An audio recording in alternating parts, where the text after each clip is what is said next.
Bienvenidos un día más a Tu Vida Puede Cambiar. Estamos muy felices de teneros nuevamente con nosotros, de saber que estáis ahí al otro lado de la pantalla. Como sabéis, nuestro programa trata acerca de diferentes temas. Entonces hoy lo que vamos a hacer es hablar de un tema que creo que puede ser muy interesante para que también nos pueda ayudar a tener un mayor conocimiento que nos ayude, valga la redundancia, a que nuestra vida pueda ir mejorando un poquito más cada día. Hoy es un tema religioso. Para ello tenemos aquí con nosotros a Israel López. Israel, bienvenido. Muchas gracias. Encantado de tenerte aquí con nosotros. Igualmente. Israel López es licenciado en Derecho y tiene estudios de varios años en Teología. Y ha escogido un título muy sugestivo, el cual es ¿podemos confiar en la Biblia? Vamos a hacerle una pregunta directamente con respecto a este tema, que yo creo que sería la más adecuada. ¿Es el libro de la Biblia un libro cualquiera? Pues fíjate, José Miguel, para contestarte a esta pregunta, quiero hacer mías las palabras que la autora y profesora de filología inglesa y alemana e historia del arte, Christiane Zesrin, es una profesora alemana, cuya definición acerca de la pregunta que tú me haces responde lo siguiente, y es una respuesta que yo hago mía, y dice: ningún otro libro como la Biblia ha influido tanto en la cultura y en la historia de Europa. Es más, los conocimientos que la Biblia transmite conforman el mayor sustrato común del mundo occidental. Los principios que de ella emanan sustentan nuestra ética y moral vigentes. Ha servido realmente de inspiración para los mayores logros en el campo artístico y literario. Fíjate con esta definición de qué manera tan majestuosa podríamos definir la dimensión que la Biblia nos da, que no es un libro cualquiera. Y con esto podríamos zanjar quizá esta pregunta con esta simple respuesta, pero yo voy a ir un poco más allá y voy a aportar más datos. Este sería, digamos, el aspecto definitorio de lo que es la Biblia para esta autora y lo que significa para nosotros, la trascendencia que tiene. Pero es que la Biblia, voy a hablar un poco de su divulgación, la Biblia no es un libro cualquiera precisamente porque ha sido un libro que ha sido traducido a cerca de 2000 idiomas. Ningún otro libro en la historia de la literatura universal ha llegado a traducirse a tantísimos idiomas. No solo eso, sino que la Biblia también tiene un volumen de impresión anual que llega a la cantidad de 30 millones de Biblias al año, impresas. Es más, en el 2008, hace ya 4 años, se llegaron a publicar y a editar más de 380 millones de Biblias en el mundo entero. No solo Biblias, sino copias del Nuevo Testamento. Esto nos da una idea acerca del valor que tiene este libro, este conjunto de libros maravillosos.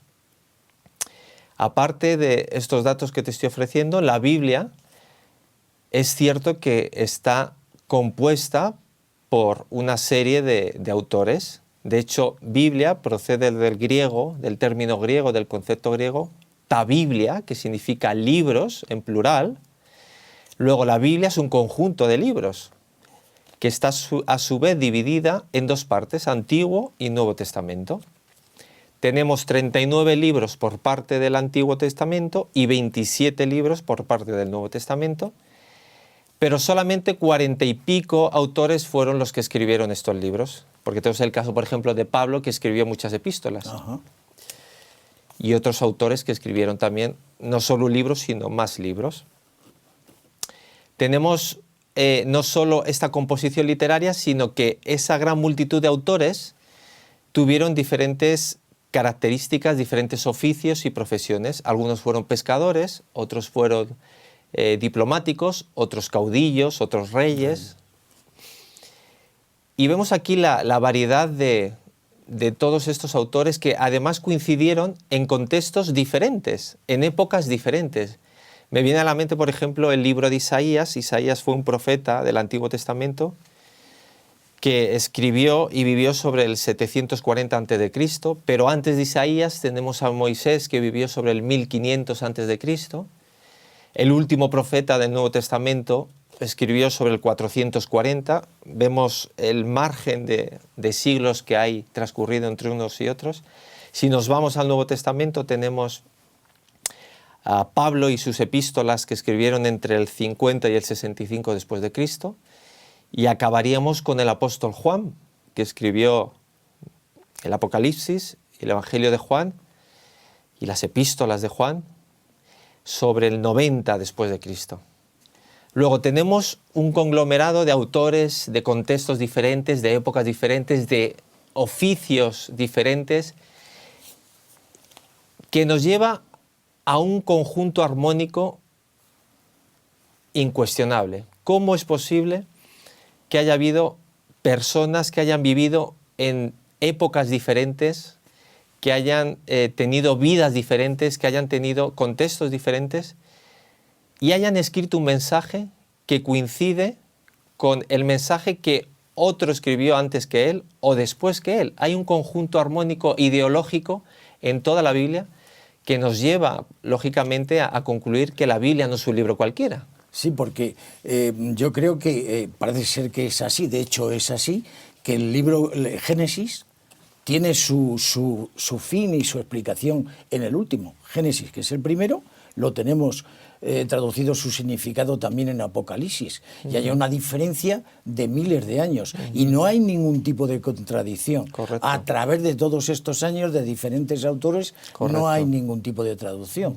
Porque incluso además esas personas que tú estás diciendo, que unos fueron reyes, otros fueron pastores, otros fueron diferentes profesiones, les fue inspirada la palabra. Ellos no fueron los inspirados, sino la palabra. Y ellos, según su personalidad, la escribieron. Pero no hay en absoluto ningún tipo de contradicción. Efectivamente. Yo pongo el ejemplo que se nos encarga la tarea a una serie de personas, a 20 personas, de escribir sobre una idea. Cada uno escribiríamos la idea de acuerdo a como nosotros la entendemos y podríamos entrar perfectamente en contradicciones unos con otros. Pero la Biblia precisamente muestra que a pesar de esa disparidad, de esas diferencias de época, de contexto, de cultura, hay esa armonía en el texto. No hay contradicciones, como tú comentabas.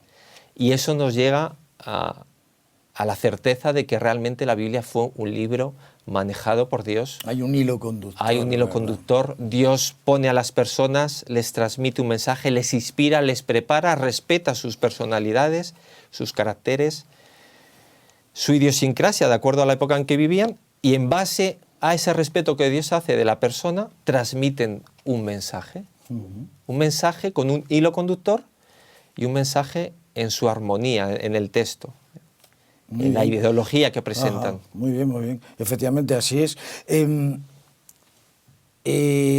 Vamos a pensar en el Génesis. El Génesis fue escrito, como tú muy bien dices, se le atribuye a Moisés, como los 5 primeros libros, conocidos como los libros el Pentateuco, Génesis, Éxodo, Levítico, Números y Deuteronomio. Aunque se piensa que Job quizá fue el primero y que fue escrito antes, se piensa, podría ser. Pero claro, desde la época de Génesis hasta nuestros días, eso se ha tenido que ir transmitiendo, o hasta cuando Juan escribió el Apocalipsis, que es donde se cierra la Biblia. Entonces, eso se ha tenido que ir transmitiendo a través de generaciones. Pero ¿cómo se ha podido transmitir esto? Porque en la época de Génesis no existían unos medios de comunicación, no existía la imprenta, no existía absolutamente nada. ¿Cómo se ha ido transmitiendo? Con esta segunda pregunta que me estás realizando, yo tengo que aportarte otros datos, y realmente tenemos que entender que las personas que escriben la palabra de Dios tienen el nombre, el calificativo de escribas. Aquellas personas que se encargaban de transmitir el texto bíblico de generación en generación eran personas cuyo título se les daba como escribas, se les calificaba como escribas. Y el escriba no es otra persona que el que escribe de puño y letra, el que escribe a mano un texto. De hecho, el primer escriba al que hace alusión la palabra de Dios en el Antiguo Testamento es Esdras.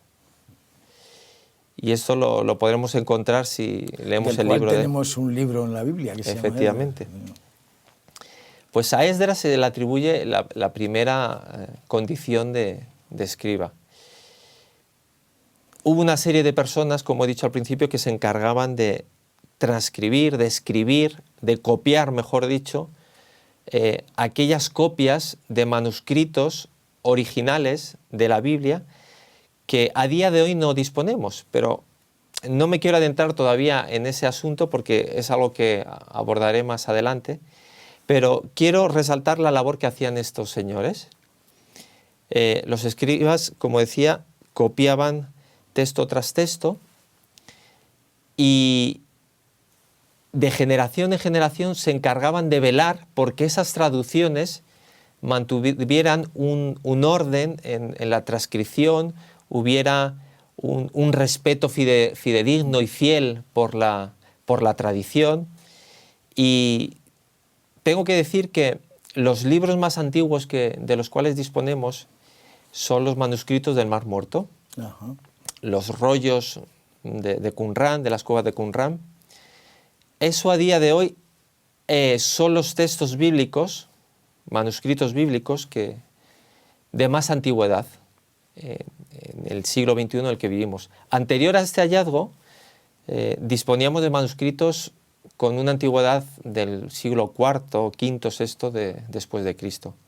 Pero en 1947, en las cuevas de Qumrán, que es un territorio cercano al Mar Muerto, hubo allí un descubrimiento donde unos pastores estaban con sus ovejas y a alguno de ellos se le ocurrió tirar, cuenta la historia, algunas piedras a los agujeros de las cuevas y en ese momento uno de ellos oyó un ruido al chocar la piedra con alguna tinaja, con alguna vasija y le llamó la atención y fue que descubrieron allí toda una serie de vasijas donde contenían todos estos manuscritos con esta antigüedad, que no sé si lo he dicho, pero datan del siglo I o II antes de Cristo. He dicho que eran antiguos, los más antiguos, pero la datación es del 150 antes de Cristo aproximadamente. Y creo que se pudo comprobar perfectamente como en estos manuscritos no había ningún tipo de contradicción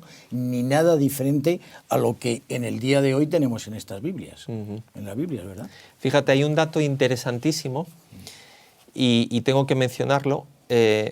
Aparecen en el del siglo VI al X una serie de señores, un grupo de judíos fieles a la tradición que se llamaban los masoretas. No sé si has oído hablar de estos señores. No, la verdad no. Masoretas viene de masora, que significa en hebreo tradición, y este grupo de judíos, eran un grupo de escribas que eran fieles a la tradición, y lo que se encargan estas personas de hacer es de copiar y transcribir todos esos manuscritos, como mencionaba al principio, y no solamente realizan esa labor, sino que cuando ellos terminaban un trabajo de copia de algún manuscrito, debían contar las palabras y versículos para ver si correspondían con el original que habían copiado, con el manuscrito original que habían copiado. Claro.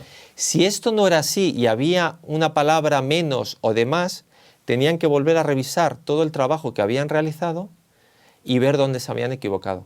Luego, esto nos da a entender que el trabajo que realizaban estas personas era tan minucioso, tan escrupuloso, que no dejaban nada al azar a la hora de transcribir o de copiar, mejor dicho, un manuscrito de otro manuscrito. Esto es así que no solamente hicieron este trabajo, sino que introdujeron los signos vocálicos. No sé si sabías que el hebreo, hasta principios de la Edad Media, estaba escrito en consonantes. Ajá. No existían las vocales. Ajá. En esa época en el hebreo. Pero estos señores, entre el siglo VI y X de nuestra era cristiana, introducen las vocales, introducen los signos vocálicos en el hebreo, con lo cual ayuda a su lectura. No solamente llevan a hacer este trabajo y el que he comentado antes, sino que establecen unas reglas de acentuación determinadas para los libros en prosa, como son los libros de Job y el de Salmos. También establecen reglas determinadas en cuanto a la longitud de la línea que se transcribía, la cantidad de tinta que se debía utilizar. Fíjate el trabajo que estas personas realizaron. ¿Y qué ocurre? Cuando hay este hallazgo de los manuscritos del Mar Muerto, en 1947, se descubre, se pone sobre la mesa, se contrasta este hallazgo con el trabajo que habían realizado los masoretas en el siglo VI al X después de Cristo. Pero como los manuscritos del Mar Muerto pertenecen a una fecha anterior a cuando vivieron estas personas, del 150 a.C., como había dicho, contrastan como un trabajo que habían venido realizando de generación en generación y con una variedad de tiempo de unos 1000 años entre el hallazgo de los manuscritos del Mar Muerto a lo que habían realizado los masoretas, vemos que la disparidad que hay es apenas ínfima. Quiero decir, la coincidencia de los textos es asombrosa, habiendo una diferencia de 1000 años entre unos y otros. Está claro, está claro. Creo que comentabas, Santo, antes que decías que el primer escriba que pudo ser conocido era Esdras. Esdras. Anteriormente a Esdras, que se conozca, no hay... Porque yo pienso quizá, o no sé si yo estoy perfectamente en lo cierto, creo que en un principio lo que era la transmisión de la palabra de Dios se realizaba antes de ser escrita oralmente. Pasaba de una generación a otra oralmente. Y coincidía, ellos a través de ese conocimiento y de esa transmisión oral se conservaba perfectamente el mensaje que había dado, digamos, el bisabuelo, era el que tenía también la generación actual, ¿verdad? Correcto. Así es, efectivamente, en la época patriarcal, claro, cuando nos remontamos incluso antes a la época patriarcal de Abraham, Isaías y Jacob, en la época antediluviana. Hablamos de Noé. Abraham, Isaac y Jacob te refieres, ¿no? Antes de la época patriarcal, antes de los patriarcas, sí, sí, nos remontamos a los tiempos antediluvianos, a la época de Noé y todo, sí, justo antes del diluvio. Ahí, por supuesto, que la tradición era oral, el mensaje que se transmitía de generación en generación, de padres a hijos, era a través de la vía oral, digamos. Claro. Y esto nos lleva también a hacernos una pregunta, porque la Biblia parece ser que es el libro que en más idiomas se ha escrito. O que más ¿En cuántos idiomas se ha traducido? Pues como comentaba antes, a cerca de 2000 idiomas. En realidad no tenemos tantos idiomas en el mundo. Si no recuerdo mal, y según la ONU creo que hay cerca de 200 idiomas catalogados, pero hay que tener en cuenta que muchos idiomas tienen dialectos, muchísimos dialectos. No hay más que irse a África y ahí encontramos lenguas, idiomas que al mismo tiempo disponen de muchísimos dialectos. Entonces, si sumamos todas estas lenguas, o un ejemplo como el que tenemos en España, tenemos no solo el castellano, sino el catalán, el euskera, el gallego. Etcétera. Entonces, cuando uno suma toda esta cantidad de lenguas y dialectos, sacamos bastante más de 200 y las estadísticas dicen que hasta 2000 idiomas, incluyendo dialectos, claro. Muy interesante. Y yo creo que en base a lo que estamos diciendo, podríamos llegar a la conclusión, quizá tú no lo puedas aclarar, no lo puedas ampliar más, de que las Sagradas Escrituras, la Santa Biblia, es un libro digno de confianza. Por supuesto. Me vienen a la mente más datos que me gustaría compartir contigo. Y es que la labor esta que realizaban los escribas, algunos pensarán, los detractores y críticos de la Biblia, pensarán y calificarán a la Biblia como un libro poco digno de confianza, porque claro, dirán, es que en la transmisión que ha habido de generación en generación, siglo tras siglo, se ha podido alterar, manipular, cometer erratas, fallos en el texto bíblico. Y es cierto que los escribas eran personas y podían equivocarse, pero como muy bien dicho antes, estas personas se encargaban de manera escrupulosa de verificar ese trabajo que habían hecho y ver si había algún error, pues corregirlo. Pero aún así podían haber errores. Y la palabra de Dios dispone de otras herramientas y una de ellas es la crítica textual. Cuando después de todo este trabajo meticuloso que realizaban los escribas, resulta que aún así pudiera haber algún error en la traducción de algún texto que fuera poco claro o ambiguo, la crítica textual se encarga de corregir en la medida de lo posible el texto original de un manuscrito cuyo autógrafo, cuando hablo de autógrafo es original, no disponemos. Entonces, lo que hace la crítica textual es parafrasear de alguna manera lo que podía ser el texto original de acuerdo a todas las fuentes de manuscritos de las cuales disponemos. Está claro. La Biblia no es un libro cualquiera porque disponemos de un abundante acopio de manuscritos, no solo del Antiguo, sino del Nuevo Testamento, sobre todo el Nuevo Testamento. ¿Hay actualmente algún manuscrito? Hemos hablado de los manuscritos del Mar Muerto, pero ¿existe actualmente algún tipo de manuscrito distinto en la actualidad de la Biblia? Manuscritos sobre los que se haya copiado las versiones que hoy tenemos, a esto te refieres, ¿verdad? Sí, pues existen muchísimos. Tengo que decir que no existe ningún manuscrito original de la palabra de Dios, de la Biblia. No existe, lógicamente, porque con el paso del tiempo esto se ha ido deteriorando.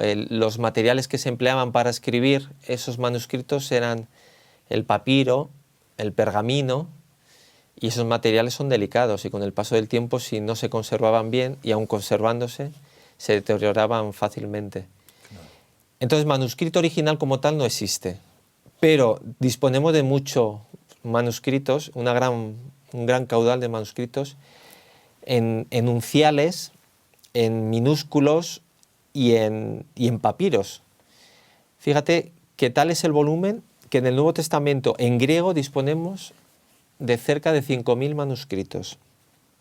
Pero es más, si hacemos caso de estos papiros minúsculos y unciales, llegamos a albergar más de 24.000 manuscritos, porque tenemos que pensar que hubo muchas lenguas, como el latín, el etíope, el siriaco y otra lengua más que ahora no recuerdo, en la que fueron traducidos esos manuscritos, sobre todo en Oriente, cuando estamos hablando de la zona de Jerusalén y en Bizancio, lo que es hoy Constantinopla y Turquía. Ahí se dispusieron de muchísimo acopio de traducción de manuscritos. Y llegamos a albergar unos 24.000 más los 5.000 en griego del Nuevo Testamento. Impresionante. Dentro de estos diferentes idiomas, ¿en qué idioma, no sé, para que nuestros televidentes lo puedan, creo que puede ser interesante que lo puedan conocer, ¿en qué idioma se empezaron a escribir las Sagradas Escrituras? ¿Qué fue en arameo, en hebreo? ¿En qué idioma se empezaron a escribir?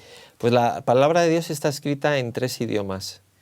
Encontramos el hebreo en la mayoría de los libros del Antiguo Testamento y solamente en una porción de 2 libros o 3 del Antiguo Testamento que están escritas en arameo. Hay una porción de Jeremías, de algunos capítulos que están escritas en arameo, otra de Daniel, una palabra de Génesis y luego un versículo de Jeremías más el libro de Esdras, que me he equivocado, perdón. Tenemos unos capítulos de Daniel, recapitulo, unos cuantos libros de Esdras escritos en arameo, una palabra de Génesis y una frase, un versículo de Jeremías. Esto que acabo de comentar está escrito en arameo. Todo el resto del Antiguo Testamento está escrito en hebreo.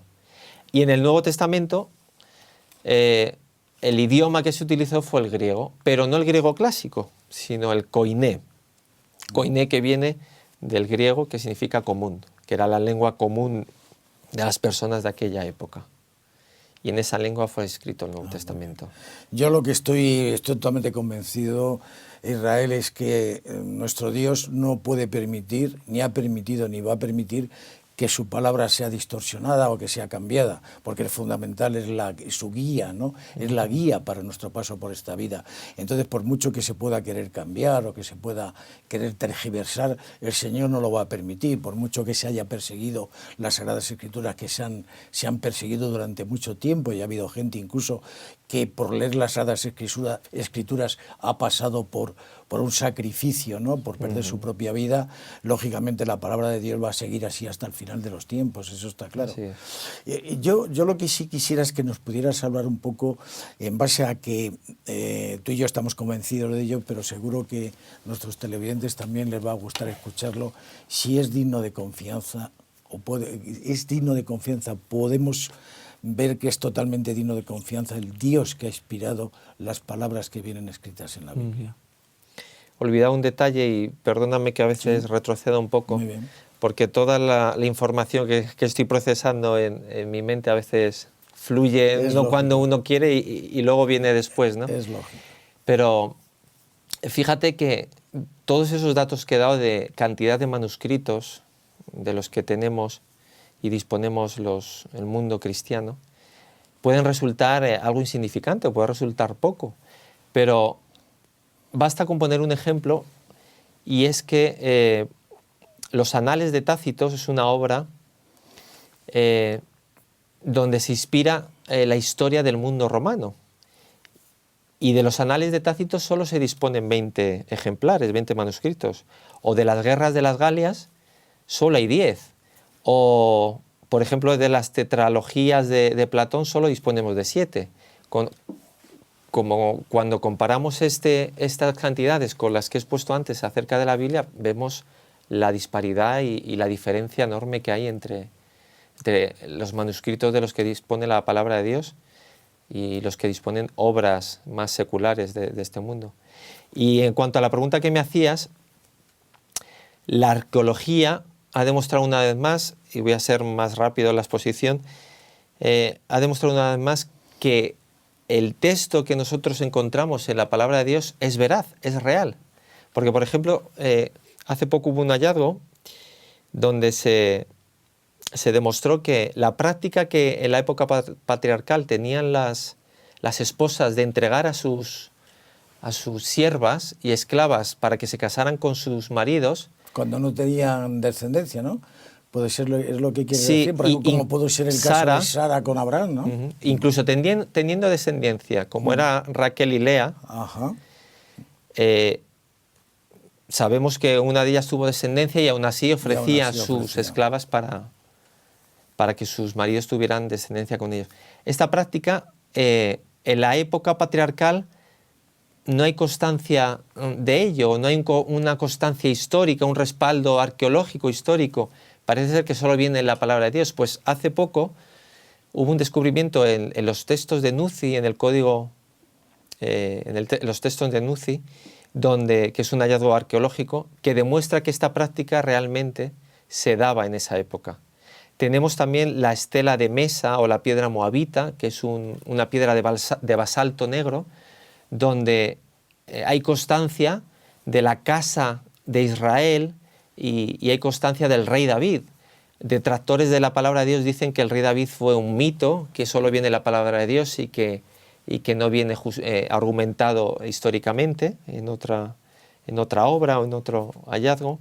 Tenemos también el código de Hammurabi, el cilindro de Nabucodonosor, que recoge cómo Daniel fue contemporáneo a los reinos de Nabucodonosor, el reino neobabilónico y medo-persa.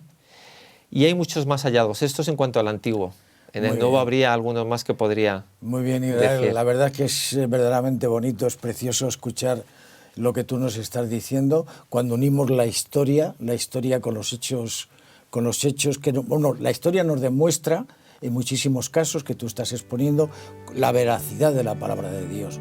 Nos gustaría seguir escuchándote mucho tiempo más, pero bueno, la verdad es que la hora se nos echa encima y seguro que vamos a tener la ocasión de tenerte más veces aquí con nosotros y que nos puedas seguir transmitiendo estos bonitos mensajes. Y nada más, simplemente despedirnos de vosotros, esperando veros nuevamente y pidiéndole al Señor que los guarde y guíe.